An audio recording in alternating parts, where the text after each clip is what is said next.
السلام عليكم ورحمة الله وبركاته. الحمد لله وحده والصلاة والسلام على من لا نبي بعده. أما بعد, সম্মানিত ভিউয়ার্স, সকলকে জানাই আন্তরিক মোবারকবাদ।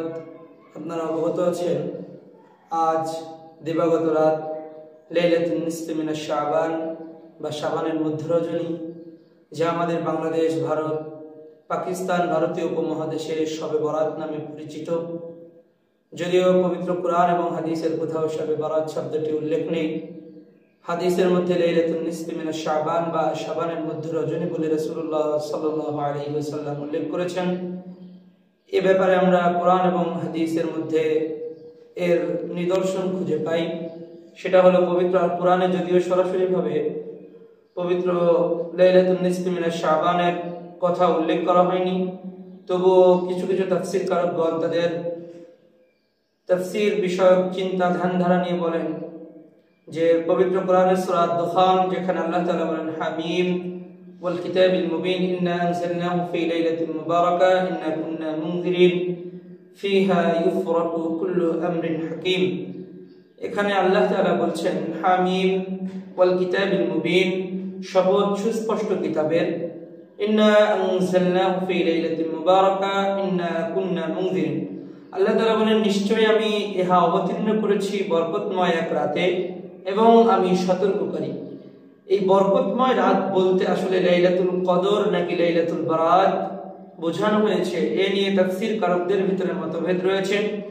জুমহুর বা অধিকাংশ তাফসীরকারক বলেন যে লাইলাতুল মুবারাকা বা বরকতময় রাত বলতে লাইলাতুল কদরকে বোঝানো হয়েছে, যেহেতু আল্লাহ তাআলা সূরা কদরের মধ্যে বলেছেন ইন্না আনজালনাহু ফি লাইলাতিল কদর, নিশ্চয় আমি ইহা অবতীর্ণ করেছি কদরের রাতে।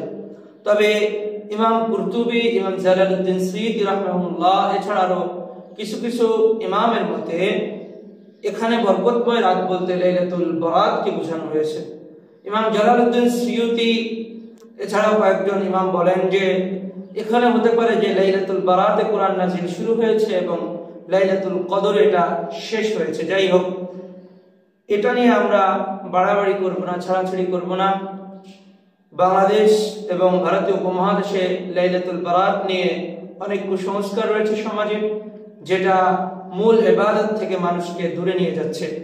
হাদিসের মধ্যে বিশুদ্ধ সনদে একটি হাদিস রয়েছে যা হযরত মুআয ইবনে জাবাল রাদিয়াল্লাহু তাআলা থেকে বর্ণিত। জাবাল রাদিয়াল্লাহু তাআলা বলেন ইয়াত্তালিউল্লাহু ইলা খালকিহি ফি লাইলাতিন নিসফি মিনাশ শাবান ফায়াগফিরু লিজামি'i খালকিহি ইল্লা লিমুশরিকিন আও মুশাহিদ। হযরত মুআয ইবনে জাবাল রাদিয়াল্লাহু তাআলা থেকে সূত্রে বর্ণিত রাসূলুল্লাহ সাল্লাল্লাহু আলাইহি ওয়াসাল্লাম বলেন, যখন লাইলাতুন নিসফি মিনাশ শাবান বা শবে বরাতের রাত আসে, আল্লাহ তাআলা তার সৃষ্টির দিকে দৃষ্টি দেন।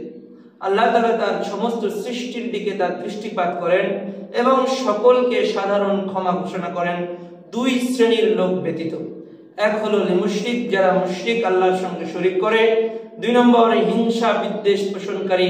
আল্লাহ তাআলা এই দুই শ্রেণী ব্যতীত সকলকে ক্ষমা করেন।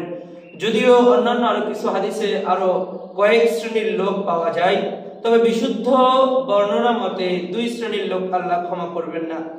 এছাড়াও আরো কিছু জয়ীফ দুর্বল হাদিস রয়েছে, যেমন আরেকটি হাদিস যা আয়েশা সিদ্দিকা রাদিয়াল্লাহু তাআলা আনহা থেকে বর্ণিত যে রাসূলুল্লাহ সাল্লাল্লাহু আলাইহি ওয়াসাল্লাম এই রাতে তার ঘর থেকে উঠে গিয়ে জান্নাতুল বাকিতে কবর জিয়ারত করেন এবং মসজিদে নববীতে ইবাদত বندگی করেন। আয়েশা রাদিয়াল্লাহু তাআলা আনহা যখন তার কাছে গেলেন, তখন আল্লাহর নবী বললেন, হে আয়েশা, তুমি কি জানো না এটা কদর লাইলাতুন নিসফি মিনাশ শাবান বা শাবানের মধ্য রজনী? এ রাতে আল্লাহ তাআলা তার সকল সৃষ্টির দিকে দৃষ্টিপাত করেন এবং সকলকে ক্ষমা ঘোষণা করেন দুই শ্রেণীর লোক ব্যতীত, মুশরিক এবং হিংসা বিদ্বেষ পোষণকারী। সম্মানিত ভিউয়ার্স, এই রাতটি আমাদের মধ্যে আগমন করছে। আমাদের উচিত একাকী একেবারে কায়মন বাক্যে মহান রবের দরবারে নিজের সমস্ত গুনাহ খাতাকে অনুশোচনা পূর্বক স্মরণ করে আল্লাহর থেকে তওবা ইস্তেগফারের মাধ্যমে নিজেদের ক্ষমা নেওয়া এবং বিশেষ করে এই দুই শ্রেণীর লোকদের থেকে নিজেদেরকে বাঁচিয়ে রাখা। আল্লাহ তাআলা সাধারণ যাদেরকে ক্ষমা করবেন তাদের আওতায় যেন আমাদেরকে নিয়ে আসেন, আমিন। এই বলে আজকের ভিডিও এখানে সংক্ষিপ্তভাবে শেষ করছি। আসসালামু আলাইকুম।